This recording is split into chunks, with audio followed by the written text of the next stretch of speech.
Baik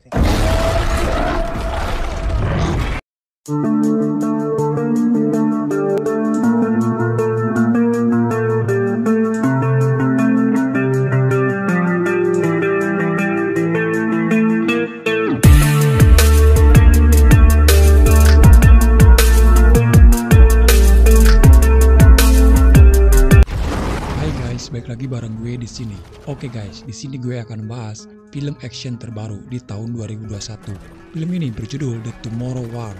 Film ini baru rilis di bulan Juni kemarin ya. Film ini menceritakan manusia di masa depan yang akan berperang melawan para monster yang sangat kelaparan.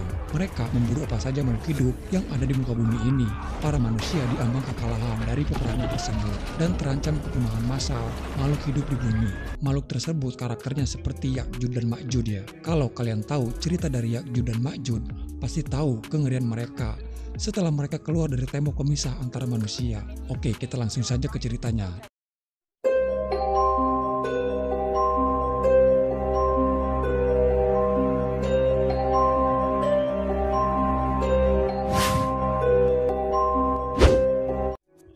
Di awal film, kita diperlihatkan ada sebagian orang yang berjatuhan. Entah dari mana mereka datang, namun kini mereka berada di suatu kota yang sudah luluh lantah. Suasana sangat mencekam, gedung-gedung terbakar, dan kobaran api pun di mana-mana. 28 tahun sebelumnya, film ini berlatar belakang di tahun 2022 ya, di mana teknologi manusia pada saat itu sudah sangat canggih. Di malam itu, dia adalah Dan Forrester. Kita sebut saja dia Danny. Di rumahnya itu sedang ada sebuah pesta perayaan Natal. Danny seperti seorang ayah pada umumnya. Dia membawakan hadiah Natal itu untuk anak sematawayangnya. Putrinya itu bernama Muri. Muri adalah anak gadis yang sangat pintar. Bahkan dia bercita-cita ingin sekali menjadi seorang ilmuwan. Lalu dia adalah istri dari Dan Forrester. Di hari itu mereka sangatlah sibuk. Danny sendiri sekarang profesinya adalah sebagai guru SMA. Tak hanya itu, ternyata Danny juga adalah mantan pasukan khusus militer di Amerika yang pernah bertugas di Perang Irak pada waktu itu. Pada waktu itu sedang digelar sepak bola kejuaraan dunia yang dimana Brazil dan Italia sedang bertanding di partai final. Saat mereka sedang asik-asiknya melihat pertandingan tersebut, tiba-tiba saja di lapangan tersebut terjadi sesuatu. Ada sebuah cahaya yang muncul tiba-tiba di tengah lapangan. Tentu saja itu membuat orang-orang yang ada di stadion pun menjadi berhamburan panik. Lalu keluar dari cahaya tersebut para pasukan dengan membawa persenjataan lengkap. Ternyata mereka adalah para manusia masa depan dari 30 tahun yang akan datang yang berteleportasi ke belakang ke tahun 2022. Mereka memberitahukan kalau di masa depan mereka sedang berperang. Tapi perang tersebut bukanlah melawan manusia dan manusia ada di ambang kekalahan. Mereka juga memberitahukan beberapa tahun yang akan datang manusia akan musnah. Oleh karena itu, mereka mengumumkan kepada umat manusia di muka bumi ini untuk ikut berperang dan membantu mereka. Setahun kemudian setelah kejadian itu, kini masyarakat bumi pun berubah. Semua negara mempersiapkan pertahanan militer mereka. Dan para ilmuwan juga membuat teknologi yang bisa berteleportasi ke masa depan. Dikonfirmasi kalau musuh mereka di masa depan adalah berperang melawan monster yang berbentuk landak. Bahkan ribuan pasukan militer pun sudah dikerahkan dan berteleportasi berperang di masa depan. Namun naas sampai dengan saat ini banyak ribuan pasukan, bahkan jutaan pasukan militer di seluruh dunia yang dikerahkan ke masa depan banyak sekali yang tewas. Dan hanya sedikit yang bisa kembali. Dan kini para petinggi negara di seluruh dunia harus berpikir keras. Mau tidak mau para petinggi negara di seluruh dunia sepakat. Mereka harus mengirimkan warga sipil untuk ikut berperang. Lalu dari itu Danny yang sedang mengajarkan biologi kepada anak muridnya di kelas tersebut. Sepertinya pelajaran tentang biologi itu sangat membosankan. Membuat para siswa itu hanya diam saja. Danny mencoba untuk mencairkan suasana dalam kelas. Dia menawarkan mau bahas tentang apa di kelasnya itu kepada anak muridnya. Mereka dengan serempaknya ingin membahas tentang Gunung Merapi Purbakala. Nah, bocah ini yang bernama Martin, dia yang akan memberikan informasi penting kepada para pasukan militer nantinya. Jadi jangan kemana-mana, simak terus guys. Lalu beberapa saat kemudian ada sebuah pemberitahuan masuk ke handphonenya milik dia. Singkatnya, dia pun mendatangi panggilan dari pihak militer. Danny yang tidak tahu apa-apa, dia didata tentang informasi pribadinya dia. Lalu disuruh untuk duduk dan diikat. Lalu salah satu tangannya itu dimasukkan ke sebuah alat, semacam alat deteksi, di mana itu adalah alat deteksi tercanggih yang bisa mengetahui kapan seseorang akan mati. Di data tersebut tertulis pada jam 11:23 waktu timur, tanggal 13 Oktober tahun 2030, Danny dinyatakan akan mati. Berarti Sisa umur Danny hanya tersisa 7 tahun lagi dari sekarang. Lalu dia pun kini dipasang alat seperti gelang di tangannya itu. Alat tersebut adalah untuk membantu dia agar bisa teleportasi ke masa depan. Danny terpilih menjadi salah satu pasukan untuk berperang yang akan dikirim ke masa depan, guys. Dan alat itu juga permanen ada di tangannya Danny. Alat itu bisa dilepas setelah tugas dia selesai dalam peperangan di masa depan. Kini dia hanya diberi waktu 24 jam untuk pulang ke rumah dan harus kembali ke markas militer untuk mempersiapkan dirinya yang akan berperang di masa depan. Danny lalu menemui istrinya kalau dirinya terpilih untuk dikirim perang ke masa depan. Sang istri yang takut kehilangan Danny, dia mengajak Danny untuk kabur dari kota tersebut agar Danny tidak dibawa perang ke masa depan. Awalnya Danny pun tak tega harus meninggalkan keluarganya itu. Lalu dia pun kini menemui ayahnya Danny untuk meminta bantuan melepaskan gelang tersebut yang kini ada di tangannya Danny. Danny sebenarnya kurang begitu dekat dengan ayahnya itu karena Danny masih marah terhadap ayahnya itu yang telah meninggalkan ibunya terdahulu dan sampai ibunya itu kini tewas. Namun pembicaraan mereka malah membuat mereka menjadi bertengkar dan Danny pun tak jadi meminta bantuan ayahnya itu. Lalu dia pun pergi. Danny kembali ke istrinya dan meyakinkan dia kalau dia akan baik-baik saja. Danny akan ikut berperang. Walau bagaimanapun itu sudah menjadi kewajiban masyarakat bumi bagi orang yang terpilih untuk ikut berperang. Lalu Danny pun menemui Muri, putrinya itu, untuk berpamitan. Di sini, Muri yang seperti tidak rela ayahnya itu pergi. Tapi Danny meyakinkan putrinya itu kalau dia berjanji akan kembali pulang. Lalu di sini terlihat orang-orang yang kini sudah terpilih. Mereka semua dikumpulkan dan akan diberi pelatihan militer secara singkat. Dari semua kebanyakan orang yang terpilih hanyalah warga sipil biasa yang tidak ada basic berperang sama sekali. Namun karena kondisi yang sudah sangat darurat dan juga pasukan militer pun yang sudah hampir habis, mereka akan dikomandani oleh Letnan Hart dan hanya sedikit diberi pelatihan cara menggunakan senjata saja. Tidak ada pelatihan dasar. Mereka mau tidak mau harus langsung siap untuk berperang. Misi mereka akan berlangsung 7 hari. Jika gelang yang ada di tangan para pasukan itu masih ada dan mereka masih hidup setelah misi dalam 7 hari itu selesai, maka otomatis mereka akan berteleportasi kembali ke masa sekarang. Lalu mereka dibagi menjadi beberapa kelompok. Danny sendiri ditunjuk menjadi leader di kelompoknya itu. Di sini Danny bersama salah seorang, dia yang bernama Charlie. Danny sendiri tidak ada masalah dalam misi tersebut karena dia adalah mantan pasukan khusus. Dan dia adalah Dory, salah satu pejuang yang pernah berjuang perang di masa depan. Dan dia berhasil selamat dan kini dia dikirim kembali. Di sini Charlie sendiri adalah seorang dokter astronomi. Lalu para pasukan itu yang akan dikirim ke masa depan tepatnya akan berteleportasi ke tahun 2030. Mereka diberi arahan terlebih dahulu dan titik mana saja yang akan jadi misi mereka.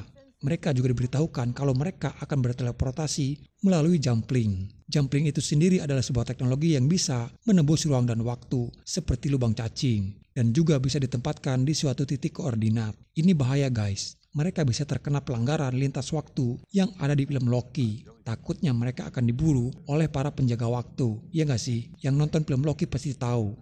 Lanjut cerita, setiap 6 hari sekali, monster lanak putih itu tidak akan keluar dari sarangnya. Di waktu itulah, mereka para pasukan itu akan dikirim ke masa depan dan akan diturunkan di sebuah pesisir pantai Miami. Namun keadaan darurat terjadi. Mereka para pasukan itu harus disegerakan dikirim dan itu tidak sesuai jadwal keberangkatan mereka. Singkat cerita, mereka pun lalu bersiap-siap untuk dikirim ke masa depan. Mereka semuanya ditempatkan di sebuah ruangan, di mana ruangan tersebut adalah tempat mereka untuk berteleportasi.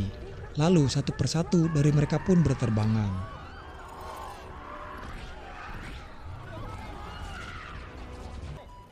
Namun ternyata terjadi kesalahan titik koordinat pendaratan. Mereka harus terjatuh di sebuah perkotaan. Sebagian dari mereka pun banyak yang harus tewas akibat terjatuh di tempat yang salah. Tapi untungnya Danny dia terjatuh tepat di sebuah kolam renang dan dia berhasil selamat. Dan kini mereka yang selamat berada di sebuah perkotaan yang sudah luluh lantak, di mana mereka juga melihat para pasukan itu yang ada di bawah sedang diburu oleh monster tersebut. Lalu di sini di pusat komando di markas militer masa depan, seorang komandan wanita datang dan akan memberikan komando untuk para pasukan yang kini ada di masa depan. Mereka berkomunikasi lewat radio. Di sini komandan itu berkomunikasi langsung dengan Danny. Komandan memberikan misi kepada mereka untuk masuk ke sebuah lab dan lab tersebut ada di sekitar mereka. Misi mereka awalnya hanya misi untuk menyelamatkan pasukan yang tersisa yang terperangkap di lab tersebut. Sementara suara gemuruh monster tersebut mulai terdengar. Di sini Dani dengan pengalaman dia yang pernah berada di zona perang, dia sangat ahli dalam mengatur pergerakan timnya. Mereka harus masuk ke sebuah fasilitas riset yang ada di kota tersebut. Dory yang menemukan salah satu mayat dari monster tersebut, dia mengambil kuku dari monster itu lalu dibawanya. Sementara mereka juga menemukan banyak mayat-mayat yang bergantungan di ruangan itu. Dan itu adalah tim pasukan yang mereka tak ada satupun yang selamat. Komandan yang kini mendapati kabar itu, dia kini memberikan misi kepada Dani untuk mengambil 12 kapsul biru yang ada di ruangan lab tersebut. Mereka juga harus cepat dan hanya diberi waktu 6 menit saja untuk meninggalkan area tersebut sebelum pesawat tempur datang yang akan menghancurkan kota itu. Namun mereka kini juga harus berhadapan dengan para monster itu. Ternyata monster itu mempunyai senjata yang bisa menembakkan ke targetnya itu. Lalu mereka pun mulai menembaki monster itu. Tapi monster itu kebal terhadap peluru. Kulit dari monster itu sangatlah keras dan peluru pun tak bisa menembusnya. Satu persatu dari mereka pun mulai dimangsa.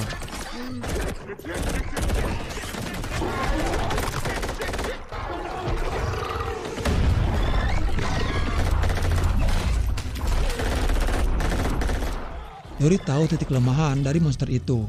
Titik kelemahan dari monster itu adalah leher dan perutnya. Dan monster itu kini semakin banyak dan memburu mereka. Dan bala bantuan dari mobil itu pun kini menjadi sasaran para monster. Mereka kini semua sudah terkepung oleh monster-monster yang sangat kelaparan itu. Lalu datang pesawat tempur dan mulai menjatuhkan bom ke area tersebut. Mereka yang masih berada di zona merah pun harus merubah jalur untuk menghindar dari bom tersebut.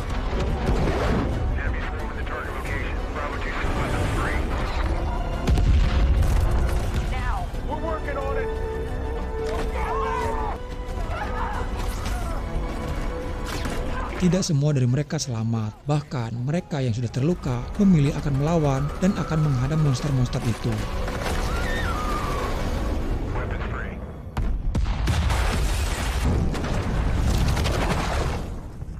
Dan kota itu hancur sehancur-hancurnya dengan dibombardir bom yang dijatuhkan dari pesawat tempur. Beberapa saat kemudian mereka yang berhasil selamat dievakuasi dan dibawa ke markas militer. Mereka masih berada di masa depan. Dory dan Charlie yang kini masih hidup. Dory yang menjadikan kuku monster itu menjadi sebuah kalung. Dory sendiri divonis akan mati 6 bulan lagi karena penyakit kanker. Lalu beberapa saat kemudian Dani dipanggil oleh komandan. Sementara Charlie dan Dory akan dikirim kembali untuk berperang memberantas melawan monster tersebut. Danny Forrester bertemu dengan wanita itu yang menjadi komando dalam misinya itu. Di sini terungkap kalau dia ternyata adalah Murray Forrester. Danny Forrester menemukan anak putrinya itu di masa depan. Kalian paham gak guys? Saat ini kan Dani sedang berteleportasi ke masa depan ke tahun 30 tahun yang akan datang. Dan wanita ini adalah putrinya itu yang bernama Murray dan kini sudah beranjak dewasa. Di sini Murray benar-benar mewujudkan cita-citanya yang ingin menjadi ilmuwan. Dan kini dia menjadi ilmuwan di militer dan sekaligus menjabat sebagai kolonel. Pertemuan antara mereka terasa aneh. Dani yang baru kemarin melihat putrinya itu yang masih kecil, tapi kini sudah menjadi besar. Di sini tentunya Murray yang sudah menjadi dewasa, banyak hal yang tentunya belum Dani ketahui sebelumnya. Murray masih menyembunyikan sesuatu dari ayahnya itu, tapi dia belum bisa menjelaskannya sekarang. Lalu Murray memperlihatkan kepada Dani salah satu monster itu, tapi ini monster betinanya. Monster betinanya itu lebih agresif dan langka. Monster yang menyerang Dani di perkotaan itu adalah monster pejantan. Monster betina ini jarang keluar, dia selalu bersembunyi di bawah tanah. Dan monster pejantan akan selalu melindungi betinanya. Di sini mereka akan melakukan misi penangkapan monster betina itu. Karena Murray sendiri ingin menangkap monster itu hidup-hidup untuk dia pelajari. Lalu mereka pun menyusun sebuah tim. Singkatnya, mereka pun sampai ke tempat sarang monster betina itu. Mereka mencoba menangkap monster itu dengan dibius terlebih dahulu. Mereka yang berusaha menarik monster itu untuk keluar dari sarangnya. Namun monster itu masih terus bertahan di lubang tersebut. Dan sampai pada akhirnya monster itu keluar dan menyerang mereka satu persatu. Lalu Murray yang mencoba untuk turun. Sementara Dani, dia hanya disuruh untuk diam di helikopter tersebut. Monster itu kini semakin mengganas. Sepertinya mereka sangat kewalahan melawan monster betina itu.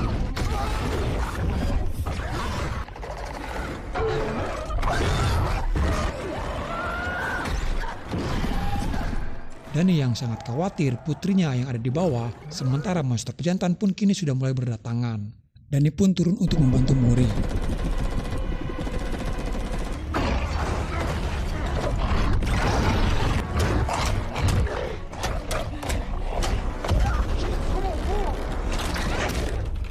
Mereka berusaha memasukkan monster itu ke sebuah kandang baja.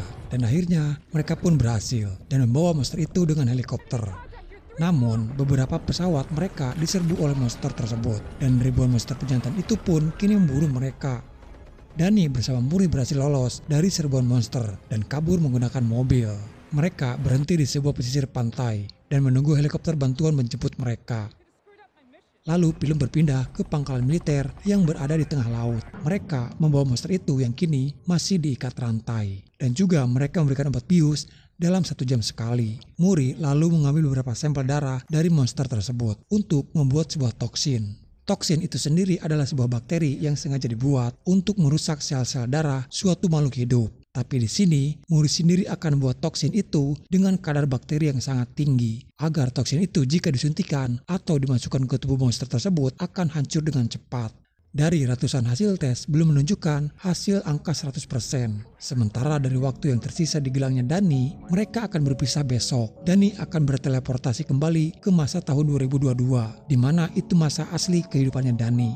Muri memberitahukan Danny jika toksin ini berhasil dibuat, dia harus membawanya kembali ke masa tahun 2022 dan harus membuat toksin itu secara massal. Karena toksin itu tidak akan bekerja di masa mendatang. Toksin itu dibuat untuk mencegah perkembangan monster tersebut dan juga mencegah peperangan yang akan terjadi di masa depan. Namun konsekuensinya adalah Muri akan mati di sini. Tapi ayahnya percaya jalan mereka bisa dirubah dan ayahnya akan mencari cara agar mereka semuanya selamat. Setelah beberapa lama, lalu akhirnya toksin itu berhasil mencapai angka di 100%. Tapi beberapa saat kemudian ada alarm bahaya. Monster itu kini mulai memberontak. Dan ternyata para monster pejantan itu kini menyerbu pangkalan militer. Mereka mengetahui dan datang dengan jumlah yang sangat banyak. Monster pejantan itu berhasil menerobos masuk ke pangkalan militer. Lalu mereka, Muri dan juga Danny bergegas pergi. Muri sendiri harus melindungi ayahnya itu karena dia jalan satu-satunya untuk menyelamatkan umat manusia di masa yang akan datang. Sementara di luar sana monster itu kini semakin banyak dan menghancurkan persenjataan mereka.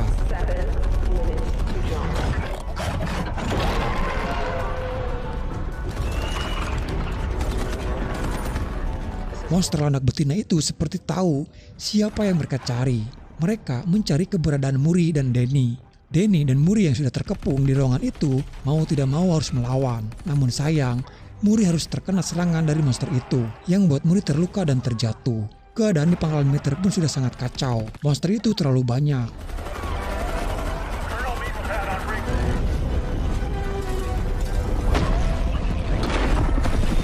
Muri yang kini sudah tak berdaya karena luka di perutnya yang sudah sangat parah. Di sini Muri berucap kata-kata perpisahan kepada ayahnya. Muri sendiri sudah sangat bahagia bisa mati dalam keadaan berjuang bersama ayahnya. Sementara waktu yang tersisa untuk Danny berteleportasi tinggal sebentar lagi. Muri lalu memberikan toksin itu kepada ayahnya untuk mencegah peperangan di masa depan. Dan monster betina itu kini menemukan mereka lalu mulai menyerang. Muri yang hampir jatuh sang ayah dengan sigap menangkap tangan Muri dan mereka pun bergelantungan. Danny yang tidak putus asa terus menarik Muri, tapi waktu yang sudah sangat mendesak mereka. Muri pun memilih untuk melepaskan genggaman tangan ayahnya dan menjatuhkan dirinya. Sementara di bawah sana sudah banyak ribuan monster itu yang siap memangsa Muri. Ayahnya yang tidak mau kehilangan Muri, dia tetap nekat meloncat dan menolong Muri. Tapi memang sudah tidak ada waktu lagi dan akhirnya Danny pun berteleportasi ke tahun 2022. Beberapa dari mereka pun ada yang berhasil selamat. Danny berhasil selamat dan membawa toksin tersebut. Danny meminta kepada Letnan Hart untuk memproduksi massal toksin tersebut dan mereka harus kembali ke masa depan untuk melawan dan membasmi monster tersebut dengan toksin itu. Akan tetapi Jumpling yang ada di masa depan itu kini sudah hancur. Mereka tidak bisa lagi berteleportasi ke masa depan. Dan Danny juga melihat Charlie yang kini masih selamat. Danny kembali ke kehidupan yang seharusnya dia jalani sekarang. Dia bertemu kembali dengan istrinya dan juga kini Muri yang memang masih gadis kecil. Danny yang tahu akan kehilangan Muri di masa depan, dia begitu sangat bersedih dan tak ingin kehilangan anak kesayangannya itu. Danny juga menceritakan semuanya kepada istrinya itu. Ketika dia berada di masa depan, Danny sendiri masih mencari cara untuk mencegah peperangan yang akan terjadi di masa depan. Lalu mereka mulai menelusuri tempat kejadian awalnya saat terjadi peperangan di masa depan. Diketahui kalau peperangan itu dimulai di tahun 2048 di negara Rusia bagian utara. Namun anehnya kedatangan monster itu ke bumi tidak ada jejak. atau tidak terdeteksi oleh satelit ataupun oleh NASA. Monster itu tiba-tiba muncul dengan sangat banyak dan langsung memburu manusia di masa depan. Di sini istrinya itu pintar. Bagaimana kalau monster itu bukan datang di tahun 2048, tapi monster itu datang ke bumi jauh sebelum teknologi manusia secanggih di zaman sekarang. Dan monster itu ada di antah-berantah Rusia. Dani di sini mulai tersadar dan mulai menelusuri. Dani juga menemui kembali Dory yang dia masih selamat dan mengajak dia untuk melakukan rencana Dani selanjutnya. Singkatnya, Dani, Dory, dan juga Charlie mereka bertemu dan membahas tentang monster tersebut. Dory yang kebetulan membawa kuku dari monster tersebut saat dalam peperangan itu, kini Charlie yang sebagai ilmuwan, dia meneliti kuku monster tersebut dan dapat kesimpulan kalau kuku monster itu mendapati kandungan abu vulkanik. Tapi abu vulkanik itu bukan dari Rusia. Abu vulkanik itu berasal dari pegunungan perbatasan Cina dan Korea. Seketika Dani langsung teringat Martin, anak muridnya itu, yang sangat terobsesi tentang Gunung Merapi Purbakala. Lalu mereka pun menemui Martin dan menanyakan tentang Gunung Merapi Purbakala. Di sini mereka mendapatkan info kalau Gunung Merapi yang meletus pada tahun 946 sebelum Masehi dari Cina, dan letusan itu sangatlah besar. Hingga abu vulkanik dari Cina menyebar luas ke seluruh penjuru dunia dan banyak ditemukan di pegunungan Rusia. Yang kini abu vulkanik itu terkubur salju sedalam 400 meter. Mereka bisa menyimpulkan kalau monster itu sudah ada sejak ribuan tahun yang lalu. Mereka berkembang biak di sana dan menunggu es mencair dan menunggu hangat. Lalu serentak monster itu akan keluar semuanya dan mulai memangsa semua makhluk hidup di muka bumi ini. Di sini Dani masih ada rencana lain untuk mengantarkan mereka terbang ke Rusia secara ilegal. Dan akhirnya mereka menemui ayahnya kembali. Seperti biasa guys, seorang anak akan kembali kepada ayahnya jika anak tersebut ingin sesuatu dari ayahnya. Ayahnya yang memang adalah veteran perang Vietnam, dia mempunyai akses dan bisa membawa pesawat terbang untuk mengantarkan ekspedisi mereka ke Rusia. Singkatnya mereka pun bersiap-siap dan Letnan Hart ikut bersama mereka. Dia juga sudah memproduksi toksin itu secara massal. Sesampai di sana, di titik tujuan yang mereka akan tuju, di sini ternyata ada medan magnet yang sangat kuat. Bahkan kompas pun terus berputar tanpa arah. Lalu mereka menghancurkan bongkahan es tersebut dan akhirnya mereka berhasil menemukan sebuah lorong. Dan mereka masih mencari keberadaan monster tersebut. Mereka menemukan sebuah dunia bawah tanah yang sangat luas. Dan mereka menemukan pesawat luar angkasa itu. Lalu mereka pun mencoba masuk. Di sini mereka membagi beberapa kelompok. Charlie dan ayahnya itu bertugas untuk menjaga situasi di luar. Sementara Dani, Dory, Hart, dan juga sebagian lainnya, mereka yang akan masuk ke pesawat itu. Dan mereka menemukan ruangan di mana itu tempat pengembangbiakan monster tersebut yang kini masih dalam proses dan ada di dalam seperti sebuah telur.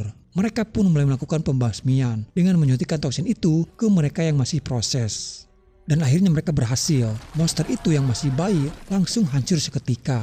Tapi sebagian dari monster ada yang berhasil keluar dan mulai menyerang mereka. Di sini sebagian dari mereka akan bertahan untuk melawan dan meledakkan pesawat tersebut secara manual. Lalu Dory memberikan kuku monster itu kepada Dani sebagai tanda kenangan dari dia untuk Dani. Lalu Dani pun pergi. Sementara ada 3 monster lainnya yang berhasil keluar dari pesawat itu. Ayahnya dan Charlie yang mencoba untuk menembaki monster itu. Dan mereka berhasil membunuh 2 monster itu yang akan menyerang mereka. Tapi ada salah satu monster itu yang berhasil kabur. Sementara dalam pesawat mereka masih melawan. Dan mereka pun meledakkan diri mereka bersama dengan monster itu.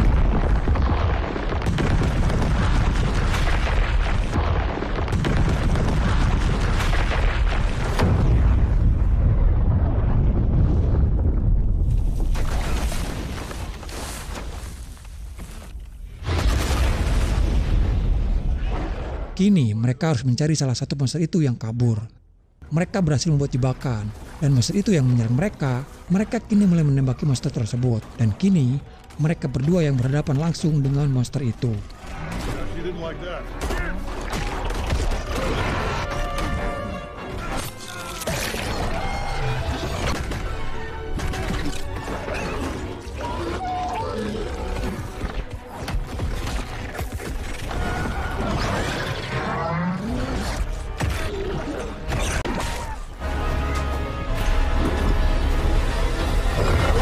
Dani berhasil memasukkan toksin itu ke mulutnya monster. Dan monster itu kini jatuh ke jurang dan hancur. Mereka bertiga pun berhasil selamat. Dan ledakan di pegunungan Rusia itu diketahui masyarakat dunia, dan mereka berhasil menghentikan peperangan yang akan terjadi di masa yang akan datang.